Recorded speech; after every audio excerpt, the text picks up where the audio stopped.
내가 생각할 사고를 할 시간이 없어요. 몸이 확 반응하는 거예요. 몸이 나도 모르게 얼어붙는다든가 얼음이 된다든가 갑자기 바보 멍청이 된 것 같아.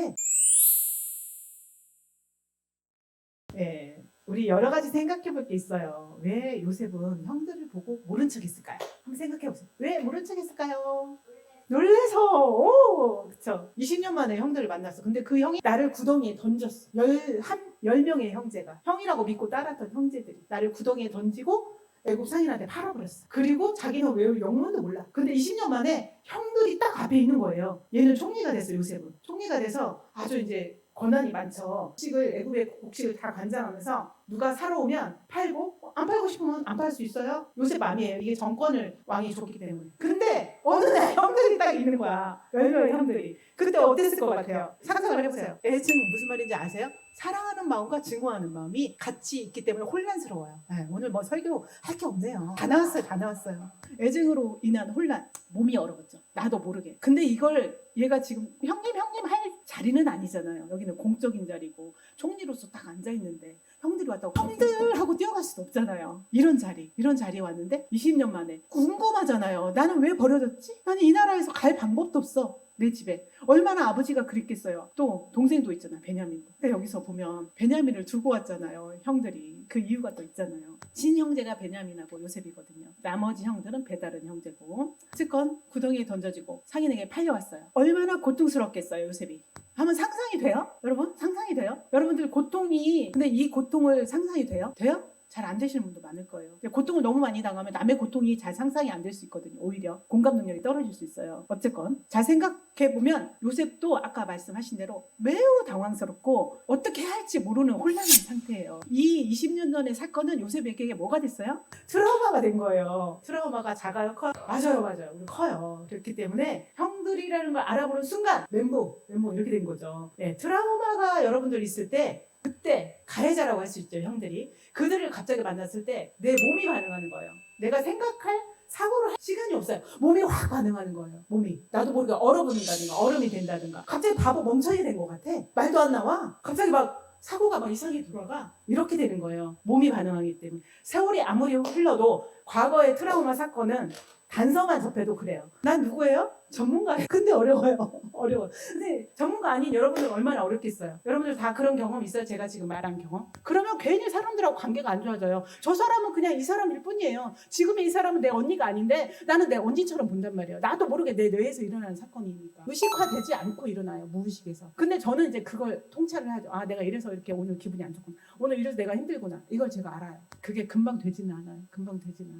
그래서 그렇게 요셉은 그 트라우마 속에서 형들이 10명이 왔어요.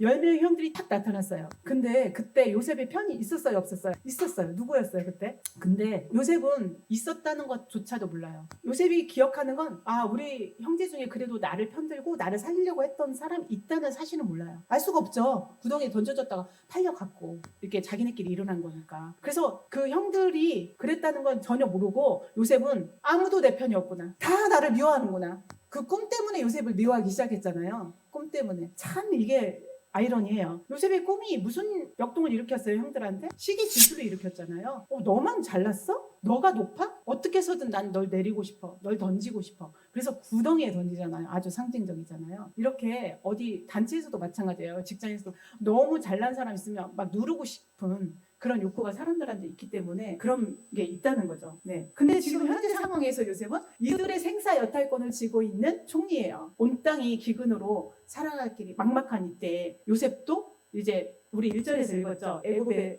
가라. 빨리 곡식 사와라. 야곱이 말하잖아요. 그래서 곡식을 구해야 하는 그 상황. 그래서 온 거예요. 20년 전에 형에게 버려졌던 요셉. 강력하게 자기 상처를 다시 만나게 됐어요. 아마 상처를 덮고 살았을 거예요. 살기 위해서 발버둥 치느라고. 어떤 사람들은 자기가 상처받는 것도 모르고 그냥 살아요. 어느 날 그게 일어나면서 막 괴로워서 어쩔 줄 몰라요.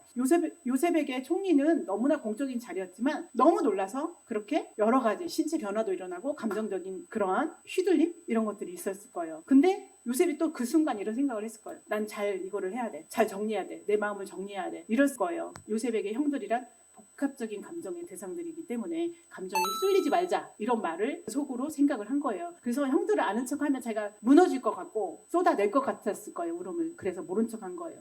요셉이 이해를 못했지만, 왜 그랬는지 못했지만 형들이 못됐다는 생각은 하고 있었겠죠. 그렇지만 요셉이 여기서 나는 복수해야지 하고 살아온 것 같진 않아요. 고난을 많이 겪었지만 진짜 요셉이 막 그 보디발의 집에서 보디발의 아내에 의해서 막 가짜로 고소당하고 막 이런 것도 있잖아요. 근데도 그런 것들을 통해서 고난을 겪으면서 요셉은 많이 변했어요. 요셉은 궁금한 거예요. 내가 변했는데 형들도 변했을까? 그래서 모른 척하는 그 의미가 굉장히 많이 있을 거예요. 나의 감정을 밀어두자. 그 충격에서 잠깐 빠져나오려고 그랬겠죠, 아마. 이제 형들은 어때요? 요셉에게 함부로 하고 요셉을 구덩이에 던졌던 그 형들은 지금은 어떤 모습이 됐어요? 곡식을 사러 왔어요. 곡식을 사러 돈을 갖고 왔어요. 그러니까 기근에 시달려서 배고픔에 시달리는 사람들의 일부일 뿐이에요, 형들은. 그래서 고개를 숙이고 온 거예요, 요셉에게. 어때요? 꿈 생각나지 않아요? 꿈처럼. 그러니까 요셉의 형들은 요셉을 못 알아봤기 때문에 요셉이 자기 말들을 못 듣는다고 생각해. 외국 사람이라고 생각했기 때문에. 근데 요셉은 말을 다 듣고 있죠. 근데 그들이 서로 말할 때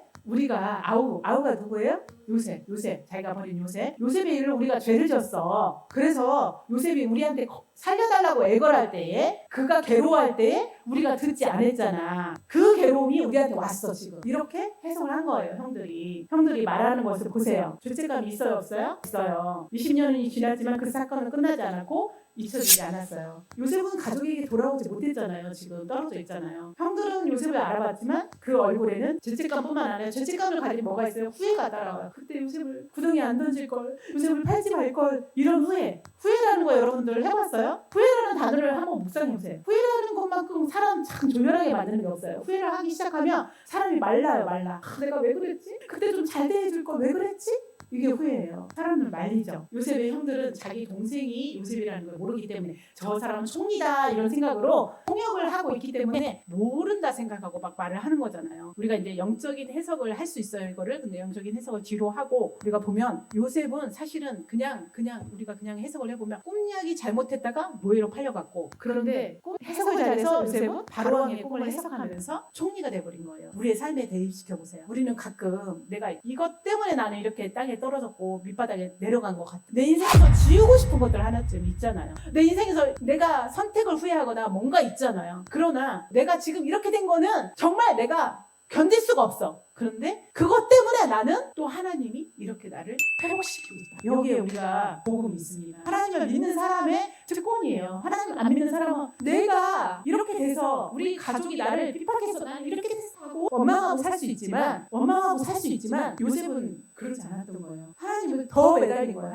하나님도 그런 고난을 통해서 요셉을 다시 끌어내냐 올리잖아요. 높이시잖아요. 저는 가끔 하나님한테 기도할 때 그런 기도를 했어요. 요셉은 지금 여기서 형들과 지혜로운 거리두기를 하고 있어요. 거리두기. 가끔 나의 울타리를 침범했던 형들, 나를 함부로 했던 형들이 있다면 그런 때가 있어요. 내가 거리두기를 좀 해야 되겠다. 내 가족도 마찬가지예요. 가족이라고 다 좋은 건 아니에요. 그렇다고 가족 때문이라고 하고 살 수도 없어요. 왜냐면 어릴 때는 분명히 가족, 1살, 2살 깐난애기 때는 엄마, 아빠가 나한테 어떻게 하느냐에 따라서 그 사람이 되지만 나이를 먹으면 자기가 살아야 되는 거예요. 자기 선택이 많아요. 맞아요? 예. 그러니까 가족 너무 원망할 것도 없고 내가 내 인생 선택해야 되는 거예요. 그러나 가족이 계속해서 나를 침범하고 나를 휘두른다면 내가 거리두기를 할 필요가 있어요. 내가 누군가가 나를 휘두른다면 나는 조금 거리두기를 할 필요가 있습니다.